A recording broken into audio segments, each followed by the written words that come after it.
എന്നെ വിറ്റ് കാശാക്കിയത് ചാനലുകൾ. ശ്വേതാ മേനോൻ. ജലോത്സവത്തിന്റെ ഉദ്ഘാടനത്തിന് എന്നെ ക്ഷണിച്ചത് കലക്ടറും അന്നത്തെ എംപിയുമായിരുന്നു. ലോകസഭാ സ്പീക്കർ മീരാകുമാറും ഉണ്ടാകുമെന്ന് കലക്ടർ പറഞ്ഞു. കേരളപ്പിറവി ദിനത്തിൽ നടത്തുന്ന ജലോത്സവത്തിന്റെ മുഖ്യ അതിഥിയാകണമെന്ന് പറഞ്ഞപ്പോൾ ഞാൻ പറഞ്ഞത് എറണാകുളത്തുനിന്ന് കൊല്ലത്തേക്കും തിരിച്ചുമുള്ള യാത്രാസൗകര്യം മതിയെന്നായിരുന്നു. കൊല്ലത്തെത്തി ഹോട്ടൽ റവീസിൽ വിശ്രമിച്ച് ഫ്രഷായി 3:15 ഹോട്ടലിൽ നിന്നിറങ്ങി വേദിയിലെത്തിയപ്പോൾ മീരാകുമാറില്ല. ചോദിച്ചപ്പോൾ പറഞ്ഞത് അവർ വരുന്നില്ല എന്നാണ്. വേദിയിലെത്തുമ്പോൾ സ്വീകരിക്കാൻ നിന്നത് കുറെ ഖദർധാരികളായിരുന്നത്രേ.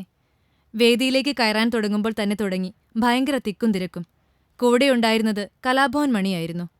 എനിക്ക് ഒരു സെക്യൂരിറ്റിയും തരാൻ സംഘാടകർ ശ്രദ്ധിച്ചില്ല. കുറെ കാമഭ്രാന്തന്മാരുടെ ഇടയിൽപ്പെട്ട അവസ്ഥയായി എന്റേത്. അതിലൊരാൾ അമിത സ്വാതന്ത്ര്യമെടുത്ത് എന്നെ തൊട്ടുരുമി തുടങ്ങി. നല്ലൊരു പരിപാടി അലങ്കോലമാക്കേണ്ടെന്ന് കരുതി മാക്സിമം സംയമനം പാലിച്ചു. ചടങ്ങ് ഉദ്ഘാടനം ചെയ്ത് കളിമണ്ണിലെ ലാലി ലാലി എന്ന പാട്ട് 4 വരി പാടി.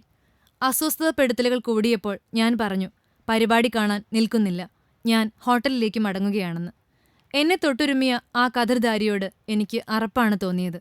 ഞാനൊരു സിനിമാ നടി ആയതുകൊണ്ടാണോ എന്നെ ഇത്തരത്തിലൊരു പീഡനത്തിനിരയാക്കിയത്, എന്റെ സ്ത്രീത്വത്തെ അപമാനിച്ചത്? സഹിക്കാൻ കഴിയാതെ റൂമിലെത്തിയ ഞാൻ പൊട്ടിക്കരയുകയായിരുന്നു. ഒരു ഫോട്ടോഗ്രാഫർ ഉദ്ഘാടന ഫോട്ടോ കാണിച്ചപ്പോൾ ഞാൻ എന്നെ ശല്യപ്പെടുത്തിയ ആളെ കാണിച്ചു കൊടുത്തു.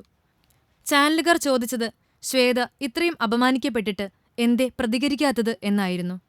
ആ സമയമെല്ലാം ഞാൻ പൊട്ടിക്കരയുകയായിരുന്നു. സംഭവമറിഞ്ഞ് അപ്പോഴേക്കും ഭർത്താവ് ശ്രീവത്സനുമെത്തി. അദ്ദേഹം പറഞ്ഞത് അപമാനിക്കപ്പെട്ടത് ഞാനാണ്. ഭാര്യയ്ക്ക് സംരക്ഷണം കൊടുക്കാൻ കഴിയാത്തവനായേ ആളുകൾ കാണൂ എന്ന് RDOയോട് പറഞ്ഞു. മാത്രമല്ല നിങ്ങൾ സംരക്ഷിക്കുമെന്ന ഉത്തമ ബോധ്യത്തോടെയാണ് ഞാൻ അവളെ അയച്ചതെന്നും ശ്രീ പറഞ്ഞപ്പോൾ RDO ക്ഷമ ചോദിച്ചു. ശ്രീ പറഞ്ഞത് ക്ഷണിച്ചത് കലക്ടറല്ലേ, പരാതി കലക്ടർക്ക് കൊടുക്കാമെന്നായിരുന്നു. കലക്ടറെ വിളിച്ചപ്പോൾ ഗൺമാൻ പറഞ്ഞു അദ്ദേഹം ഉദ്ഘാടനത്തിന്റെ തിരക്കിലാണെന്ന്.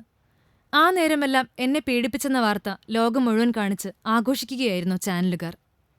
കലക്ടർ എന്നെ തിരിച്ചു വിളിച്ചു. എന്നെ ശല്യപ്പെടുത്തിയ ആൾക്ക് ഫോൺ കൊടുത്തു. അദ്ദേഹം പറഞ്ഞത് എന്റെ മകളുടെ പ്രായമുള്ള ശ്വേതയോട് ഞാൻ അങ്ങനെ ചെയ്യുമോ എന്നാണ്. എന്നിട്ട് ഫോൺ കലക്ടറെ തന്നെ ഏൽപ്പിച്ചു. അദ്ദേഹം സോറി പറഞ്ഞു എല്ലാം അവസാനിപ്പിച്ചെങ്കിൽ രാത്രിയിലെ ചാനൽ ചർച്ചയിൽ കലക്ടർ കൂറുമാറി. പിന്നെ സദാചാര കമ്മിറ്റിക്കാരുടെ തെറിവിളിയായിരുന്നു. പ്രസവം ഷൂട്ട് ചെയ്യാൻ സമ്മതിച്ചവൾ, ഐറ്റം ഡാൻസ് ചെയ്യുന്നവൾ, അവളുടെ ചാരിത്രപ്രസംഗം എന്നെല്ലാമായി. തെരുവിൽ കോലം കത്തിക്കലും എല്ലാം അരങ്ങേറിയപ്പോൾ ഞാൻ പരാതി കൊടുത്തു. ആളെ ജയിലിലടയ്ക്കാനല്ല, എന്നെ ഇത്രയും അപമാനിച്ചതിലുള്ള സങ്കടം തീർക്കാൻ, ഒരു മാപ്പ് പറയിപ്പിക്കാൻ. കേരളത്തിലെ അസ്വസ്ഥത കാരണം ഞാൻ ബാംഗ്ലൂരിലേക്ക് പോവുകയായിരുന്നു.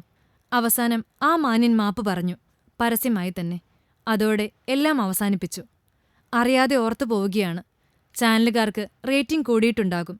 എന്നാൽ ഒരു സ്ത്രീത്വത്തെ, ഒരമ്മയെ ഇങ്ങനെ വലിച്ചുകീറാൻ ഒരു ചാനലുകാരും കൂട്ടുനിൽക്കരുതെന്നും ശ്വേത കൂട്ടിച്ചേർത്തു.